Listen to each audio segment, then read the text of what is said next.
Hello dear students, अस्सलाम वालेकुम। मैं हाजिर हूँ एक और टॉपिक के साथ। और नाम है टॉपिक का chemical equation, way of writing a chemical equation and balancing. Students, आज एक इंतहाई अहम और बेसिक टॉपिक है। सबसे पहले हम ये पढ़ेंगे कि what is a chemical equation, कीमियाई मसावात क्या चीज़ है। इसके बाद हम उसके लिखने का तरीक़ा सीखेंगे कि इसको कैसे लिखा जाता है, और बैलेंसिंग अगले वीडियो में इंशाल्लाह होगा। तो स्टूडेंट्स, एक होता है chemical reaction. Chemical reaction, the process during which all bonds breaking and new bonds formation takes place is called chemical reaction। और इसको यूं भी डिफाइन किया जा सकता है, the process during which chemical change occur in the nature and composition of a substance is known as chemical reaction. वो process, वो तरीका, वो सीरीज जिसमें और सब्सटेंसेस के नेचर, जिनकी कोई क्वालिटी हो, कोई खासियत हो, और उसकी तरकीब कम्बिनेशन में तगय्युर आ जाए, चेंज आ जाए, तो उस प्रोसेस को केमिकल रिएक्शन कहते हैं। और इसकी तारीफ यूं भी की जा सकती है, वो प्रोसेस, वो तरीका, वो अमल जिसके दौरान पुरानी अशिया जो हमने लिए हैं डिसअपियर्स, गायब हो जाते हैं, and new substances are appear, और नई अशिया नमूदार होते हैं। इस तरीके को भी केमिकल रिएक्शन कहते हैं। तो स्टूडेंट, जो भी डिफिनेशन आप लिख ले, तीनों ठीक है। अब आते हैं केमिकल इक्वेशन की तरफ। उस केमिकल रिएक्शन को अलामती तौर पर जाहिर करने के तरीके को केमिकल इक्वेशन कहते हैं। केमिकल रिएक्शन तो एक लेंथी प्रोसेस है, उसमें एटम्स इन्वॉल्व है, फार्मूलाज इन्वॉल्व है, कंपाउंड्स इन्वॉल्व है, फार्मूला यूनिट इन्वॉल्व है। तो उस पूरी प्रोसेस को मुख्तसरन इख्तिसार के साथ लिखने के अमल को केमिकल इक्वेशन कहते हैं। तो चलो डिफाइन करते हैं। The symbolic representation, symbolic means अलामती, अलामत से जाहिर करना, अलामती जाहिर करना। अब a chemical reaction is called chemical equation. अगर आप केमिकल रिएक्शन को, उस पूरी प्रोसेस को अलामती तौर पर जाहिर करते हैं तो इसको केमिकल इक्वेशन कहते हैं। इसकी डिफिनेशन कुछ यूं भी की जा सकती है, अ शॉर्ट हैंड वे, मुख्तसरन तरीका, शॉर्ट हैंड मुख्तसर वे तरीका, ऑफ एक्सप्रेसिंग जाहिर करना अ केमिकल रिएक्शन, केमिकल रिएक्शन को मुख्तसर तरीके से जाहिर करना। कैसे मुख्तसर जाहिर करना? By symbols of elements and formula of compounds is called chemical equation. जहां पर एलिमेंट्स इन्वॉल्व है, एलिमेंट्स की पूरी नाम की जगह सिंबल्स लिखिए, और जहां पर कंपाउंड्स इन्वॉल्व है उसकी पूरी नाम की बजाय केमिकल फार्मूला लिखिए। तो किसी केमिकल रिएक्शन को शॉर्टकट, मुख्तसरन एलिमेंट्स के सिंबल्स, अलामात और कंपाउंड्स के फार्मूलेस और कंपाउंड्स की फार्मूलों की शक्ल में जाहिर करने को केमिकल इक्वेशन कहते हैं। Simply a shorthand way of expressing a chemical reaction by symbols of elements and formula of compounds। अब जब एक अमल होता है, रिएक्शन होता है, तो दो किस्म के टर्म्स हम इस्तेमाल करते हैं। एक वो चीजें होती है, वो elements, compounds, molecules, formula units या वो केमिकल्स होते हैं जो आपस में मिलते हैं, जो रिएक्शन करते हैं, जो कंबाइन होते हैं, उनको हम रिएक्टेंट्स बोलते हैं। और रिएक्टेंट्स के केमिकल रिएक्शन से, उसकी कीमियाई मिलाप से जो नई चीजें बनती है उसको हम प्रोडक्ट्स बोलते हैं, हासिलात, एक नया चीज। तो रिएक्टेंट्स क्या है? Reactants can be defined as substances which takes part and start the chemical reaction. वो substances जो chemical reaction में हिस्सा लेते हैं और chemical reaction को start करते हैं, उसको proceed करते हैं, आगे बढ़ाते हैं, तो उसको reactants कहते हैं और हिस्सा भी लेते हैं। Products क्या होते हैं? इसकी definition क्या है? The new substances which are formed by the reaction of reactants. Chemical reaction, reactants की वजह से, reactants की reaction की वजह से जो नई अशिया बनते हैं उनको हम प्रोडक्ट्स बोलते हैं। अब यहां पर शॉर्टकट ये रिप्रेजेंट किया जाता है। मैं एग्जांपल लेता हूं और वो एग्जांपल है, अगर हमारे पास है हाइड्रोजन, हाइड्रोजन ये गैस है, इसके साथ हम मिक्स करते हैं ऑक्सीजन, ऑक्सीजन इसको इग्नाइट करते हैं और इससे बनता है वाटर। अब यहां देखिए, जो केमिकल रिएक्शन में हिस्सा लेते हैं, रिएक्शन को स्टार्ट करते हैं, उसको बोलते हैं रिएक्टेंट। तो ये दोनों रिएक्टेंट्स है, ठीक है। इन रिएक्टेंट्स के केमिकल रिएक्शन से जो नई चीज बनती है इसको हम कहते हैं प्रोडक्ट्स। तो ये रिएक्टेंट्स है और वो प्रोडक्ट्स है। अब तरीका क्या होगा? हाइड्रोजन और ऑक्सीजन हमने यहां क्यों लिखे, वहां क्यों नहीं लिखी? ये वाटर मैंने उधर क्यों लिखा, यहां क्यों नहीं लिखा? ये एरो इस तरह क्यों किया, ये इस तरह क्यों नहीं किया? तो इसके लिए एक मखसूस तरीका है, इसके लिए एक स्पेसिफिक वे है। वो क्या है? वो ये है, जो रिएक्टेंट्स है, जो केमिकल रिएक्शन में हिस्सा लेते हैं और उसको स्टार्ट करते हैं, उसको लेफ्ट साइड पे लिखा जाता है आसानी की खातिर।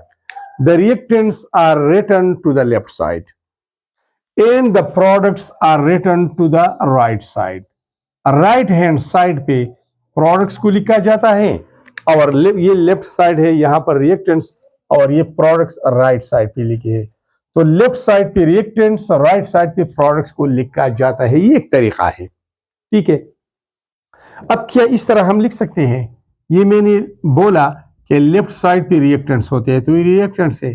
फिर मैंने बोला कि राइट साइड पे प्रोडक्ट्स होते हैं, ये प्रोडक्ट्स हो गई। ये क्या इस तरह लिख सकते हैं? मैंने तो बोला ना कि reactants are written to the left and products are written to the right. क्या इस तरह लिखेंगे? नहीं।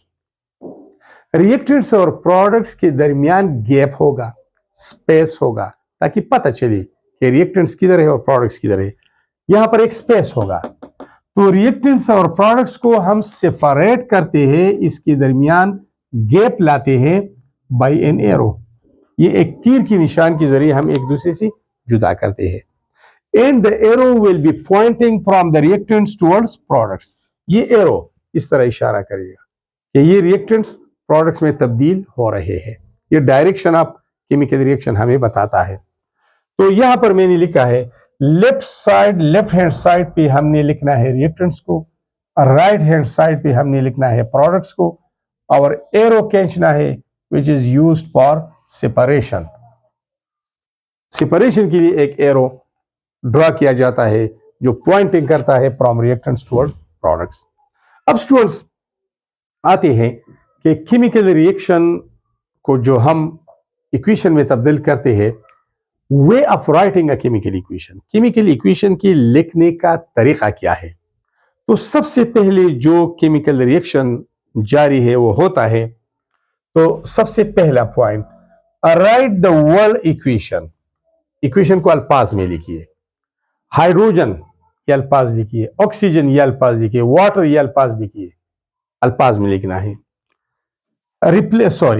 Identify reactants and products. उसमें रिएक्टेंट्स और प्रोडक्ट्स को आइडेंटिफाई करें, उसकी पहचान करें। मतलब आपने वर्ड में लिखना है, लेकिन रिएक्टेंट्स को तो लेफ्ट पे लिखना है, प्रोडक्ट्स को राइट पे लिखना है, तो उसकी पहचान भी करें। तो एग्जांपल के तौर पर हम लिखते हैं, एक रिएक्टेंट हमारे पास है हाइड्रोजन, दूसरा रिएक्टेंट है ऑक्सीजन। जब रिएक्टेंट्स एक से ज्यादा होंगे तो उनको पॉजिटिव साइन से सेपरेट करते हैं, और जब प्रोडक्ट्स एक से ज्यादा होते हैं उनके दरमियान में पॉजिटिव साइन लगाया जाता है, ठीक है। तो ये वर्ड है, वर्ड मीन्स अल्फाज, हाइड्रोजन एंड ऑक्सीजन, और ये वाटर बनाते हैं, तो ये राइट साइड पे हो गया। Reactants to the left and products to the right and separated by an arrow. बहरहाल पहला ये जानिए कि ये वर्ड्स है, वर्ड्स, ये वर्ड्स है, तो वर्ड इक्वेशन मैंने लिखा। दोबारा अब second one, right symbols and formulas. फार्मूलाई, फार्मूला सिंगुलर, अगर ई लगाया जाए फार्मूलाई तो ये प्लूरल ज्यादा होते हैं, जमा। Right symbols and formula means replace words with correct symbol and formula। In words की जगह सिंबल लिखिए, जहां पर एलिमेंट है उसका सिंबल लिखिए, जहां पर कंपाउंड है उसका फार्मूला लिखिए और करेक्ट लिखिए। ठीक है, तो हाइड्रोजन का अलामत है, सिंबल है H, लेकिन ये एटॉमिक स्टेट में एग्जिस्ट नहीं करता, ये डाई एटॉमिक स्टेट में होता है। एक हाइड्रोजन दूसरे हाइड्रोजन के साथ अपना इलेक्ट्रॉन शेयर करता है और दो इलेक्ट्रॉन्स की इक्वल शेयरिंग से सिंगल कोवेलेंट बॉन्ड बनता है। हाइड्रोजन एटम हाइड्रोजन मॉलिक्यूल में कन्वर्ट होते हैं और दोनों स्टेबल होते हैं बाय कंप्यूटिंग देयर डॉपलेट। बहरहाल इसको H2 लिखना है। ऑक्सीजन भी एटॉमिक स्टेट में एग्जिस्ट नहीं करता, ये डाई एटॉमिक मॉलिक्यूलर फॉर्म में होता है, इसको O2 लिखते हैं। तो हाइड्रोजन ये वर्ड्स है, इसकी जगह हमने सिंबल लिखा। ऑक्सीजन ये वर्ड्स है और ये एलिमेंट है, तो एलिमेंट की जगह हमने इसकी अलामत या सिंबल O लिखी। डाई एटॉमिक है तो O2 लिखा। अब वाटर एक कंपाउंड है, डिफरेंट एलिमेंट्स के कॉम्बिनेशन से जो नई चीज बनती है उसको हम कंपाउंड बोलते हैं। तो ये कंपाउंड है, कंपाउंड के लिए फार्मूला होता है, तो करेक्ट फार्मूला H2O है। H2O2 नहीं है, HO2 नहीं है, H2O है, तो करेक्ट फार्मूला लिखना है। इसके बाद क्या करना है, add physical state. S for solid, L for liquid, G for gas, AQ for equal solution और डिसॉल्व्ड इन वाटर।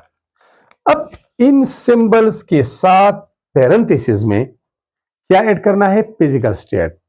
इससे हमें कुछ पता नहीं चलता कि ये सॉलिड स्टेट में है, लिक्विड में है, गैस में है या सॉल्यूशन फॉर्म में है, तो उसको ऐड करना जरूरी है। ठीक है, दोबारा लिखिए, H2 यहां पर H2, O2 यहां पर O2, H2O यहां पर H2O, लेकिन अब फिजिकल स्टेट ऐड करना है। हाइड्रोजन नॉर्मल टेम्परेचर और नॉर्मल प्रेशर पर गैसियस स्टेट में पाया जाता है, तो इसके साथ G लिखिए। ऑक्सीजन भी गैस है नॉर्मली, ये भी G लिखिए। वाटर नॉर्मल कंडीशन पर लिक्विड फॉर्म में होती है, तो L लिखिए। ये फिजिकल स्टेट है, सारे लिक्विड गैस का मतलब फिजिकल स्टेट है। ठीक है, अब आते हैं एक और पॉइंट की तरफ। 8 conditions are catalyst if necessary. अगर जरूरत हो तो अब कंडीशन के किस टेम्परेचर पे रिएक्शन हो रहा है वो टेम्परेचर मेंशन करें। 200 degree C, 100 degree C. Pressure mention करें, 1 एटमॉस्फेयर है, 2 एटमॉस्फेयर है, 5 एटमॉस्फेयर है। ठीक है, अगर कैटलिस्ट इस्तेमाल हुआ है, आयरन है, निकल है, कोबाल्ट है, जो भी है, उसको मेंशन करें। कहां पर, एरो के ऊपर या नीचे, एरो के ऊपर या नीचे। फॉर एग्जांपल ये मैंने वापस लिखा, ये वाला H2 in gaseous state combine with oxygen in gaseous state at form water in liquid state, ये मैंने लिखा। अब यहां पर इसको स्पार्क देना है, आग लगाना है। Hydrogen catches fire, oxygen helps in burning and the chemical reaction will start and formation of water will takes place. ठीक है, तो ये कंडीशन है कि अगर हम वैसे हाइड्रोजन और ऑक्सीजन को सिलेंडर में मिक्स करेंगे तो कुछ नहीं होगा, जस्ट मिक्सचर बनेगा।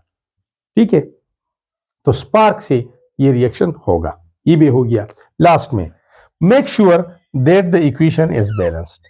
अब ये श्योर कर ले, ये अपने आप को मुतमईन कर ले कि आपका इक्वेशन बैलेंस है। बैलेंस के बारे में हम नेक्स्ट वीडियो में पूरा तरीका भी बताएंगे, लेकिन an equation in which the total number of atoms of each element on the left hand side is equal to total number of atoms of each element on the right side, or an equation in which total number of atoms of each element on the reactant side is equal to total number of atoms of each element on the product side. Simply, on both sides of the arrow, arrow के left और right पे हर एक element के atoms की तादाद बराबर होनी चाहिए, क्योंकि हमारे पास एक लॉ है, law of conservation of atoms, and this law states that atoms can neither be created nor destroyed during a chemical reaction. जितने रिएक्टेंट्स के एटम्स आप शुरू में लेते हैं उतनी ही लास्ट में प्रोडक्ट्स की शक्ल में आपको नमूदार होते हैं, न इनमें इंक्रीज होगी न डिक्रीज होगी, न डिस्ट्रक्शन होगी न कंस्ट्रक्शन होगी। ठीक है, तो यहां पर आप देखिए ये इक्वेशन है, यहां पर हाइड्रोजन कितनी है 2, यहां पर 2 है, ये तो बैलेंस है। ऑक्सीजन ये कितनी है 2 और यहां पर कितनी है 1 ऑक्सीजन है। इसका मतलब ये हुआ कि ऑक्सीजन गायब हुआ है, डिस्ट्रक्शन हुआ है, नो, हमने इनको अब बैलेंस करना है। ठीक है, तो ये ऑक्सीजन राइट पे क्या है 1 है और यहां पर 2 है, तो मैंने राइट साइड को 2 से मल्टीप्लाई किया। मल्टीप्लाई का अमल आप इस कोएफिशिएंट यहां पर ऐड करेंगे, कोएफिशिएंट 2 की मल्टीप्लिकेशन की ऑक्सीजन 2 हो गई, लेकिन एक और डिस्टर्बेंस हमने कर डाला, अब हाइड्रोजन डिस्टर्ब हो गई, 2 2s are 4, ये 2 दोनों के लिए काउंट होता है, 2 2s are 4, हाइड्रोजन 4 है, तो ठीक है कोई बात नहीं है, हमने इसको 2 से मल्टीप्लाई करना है, 2 2s are 4 हो जाएंगे। Now this is the balance equation, left side पे हाइड्रोजन 2 2s are 4, हाइड्रोजन 4 है, राइट पे भी 4 है, ऑक्सीजन लेफ्ट पे 2 है, राइट पे भी 2 है, तो this one is the balanced equation. So students, these were all about the chemical equation and way of writing a chemical equation. Thanks a lot for watching this valuable video.